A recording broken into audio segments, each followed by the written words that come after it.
53 కోట్ల రూపాయలు బటన్ నొక్కి పేద ప్రజలకు ఇస్తే విషం ఎలా అవుతుంది చంద్రబాబు నాయుడు గారిని అడుగుతా ఉన్నా. నువ్వు విషం, నీ ఆలోచనల విషం, నీ శరీరంలో ప్రతి అణువు అణువు విషమేనని మనవి చేస్తున్నా. ఈ దేశ రాజకీయాల్లో నీ అంత విషపూరితమైనటువంటి రాజకీయవేత్త ఎవడు లేడు.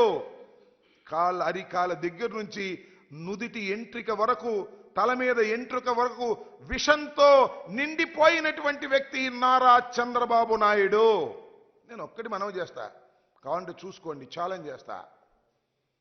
అత్యంత విషపూరితమైనటువంటి నల్ల త్రాసుని తీసుకొచ్చి చంద్రబాబు నాయుడు గారిని ముందు పెట్టండి. ఆయన అటు చూస్తే చాలు, అది విషం కక్కు చావపోతే నన్ను అడగండి. అంత విషపూరితమైన మనిషి నారా చంద్రబాబు నాయుడు గారు ఇవాళ జగన్మోహన్ రెడ్డి గారిని పాయిజన్ అనేటువంటి పరిస్థితికి వచ్చి ఏదో ఒక విధంగా బురద జల్లాలనేటువంటి ప్రయత్నం చేస్తున్నటువంటి పరిస్థితులు. ఎందుకంటే ఇదే చివరి ఎన్నిక పాపం ఆయనకి, ఆయనే చెప్పుకున్నాడు, విన్నారుగా, ఈసారి నేను ముఖ్యమంత్రి కాకపోతే ఇక నాకు ఎలక్షన్ లేవన్నాడు. ఈసారి ముఖ్యమంత్రి కాకపోతే ఇక నేను అసెంబ్లీకి రానన్నాడు. అది ఖాయమైపోతుంది. అందువల్ల ఏ విధంగా అయినా సరే సబద్దాలాడి కోట్లు ఖర్చు పెట్టి జగన్మోహన్ రెడ్డి మీద విషం జల్లి ఏదో ఒక విధంగా గెలవాలనే తాపత్రయమే కనపడుతుంది తప్ప ప్రజలకు మేలు చేశాను కాబట్టి గెలవాలనేటువంటి ఆత్మస్థైర్యం లేనటువంటి వ్యక్తిగా ఇవాళ నారా చంద్రబాబు నాయుడు గారు చాలా స్పష్టంగా అర్థమవుతున్నాడనే విషయాన్ని మీ అందరికీ కాస్త చంద్రబాబు నాయుడు గారి ఉపన్యాసాలు కానీ మీటింగులు కానీ అద్యంతం పరిశీలిస్తే చాలా స్పష్టంగా అర్థమవుతుందని కూడా మనవి చేస్తున్నాం. ఎస్, ఇవాళ జగన్మోహన్ రెడ్డి గారు భీమిల్లో బహిరంగ సభ పెట్టారు. సిద్ధం అని పెట్టారు. మేము ఎన్నికలకు సిద్ధం, సర్వం సిద్ధం చేసుకున్నాం, మా 175 మంది అభ్యర్థులు సిద్ధం,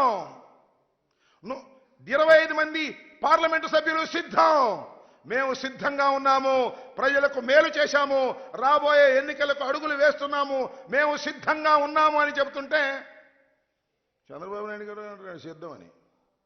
చంద్రబాబు నాయుడు గారే కాదు, ఆయన ఎవరు, పవన్ కళ్యాణ్ గారు, ఆయన కూడా సిద్ధం అంటున్నాడు. దేనికయ్యా సిద్ధం? మీరు నాకు అర్థం కాలేదు. మీ ఇద్దరు కలిసి కూర్చుని మాట్లాడుకుని సీట్లే అనౌన్స్ చేయలేనటువంటి దౌర్భాగ్యమైన పరిస్థితిలో ఉన్నారో, డ్రామా ఆడుతున్నారో తెలియదు నీకు. పవన్ కళ్యాణ్ గారు ఎక్కడ నిలబడతాడో తెలియదు, అనౌన్స్ చేయరు.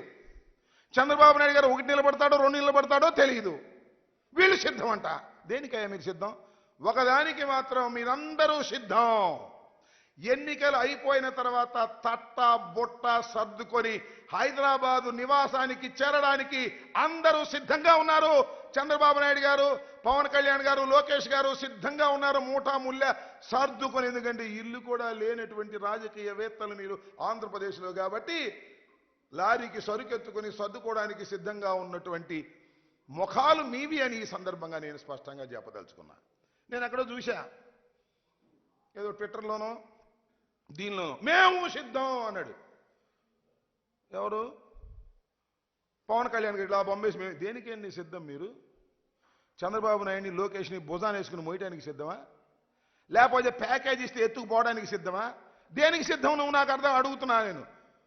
ఓ లోకేష్, ఓ పవన్ కళ్యాణ్ గారు, కొనిదెల పవన్ కళ్యాణ్ గారు, దేనికి మీరు సిద్ధం? చంద్రబాబుని భుజాన పెట్టుకుని మొయ్యడానికి సిద్ధమా? పోటీ చేయడానికి సిద్ధమా? ఈ రాష్ట్రంలో ముఖ్యమంత్రి కావడానికి సిద్ధమా?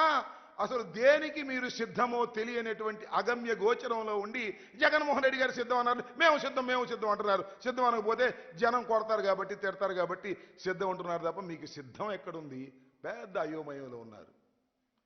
మళ్ళా మీరు ఓడిపోతామనే భయంతో ప్రయాణం చేస్తున్నటువంటి విషయం చాలా స్పష్టంగా అర్థమవుతుందని కూడా ఈ సందర్భంగా నేను మనవి చేస్తున్నా.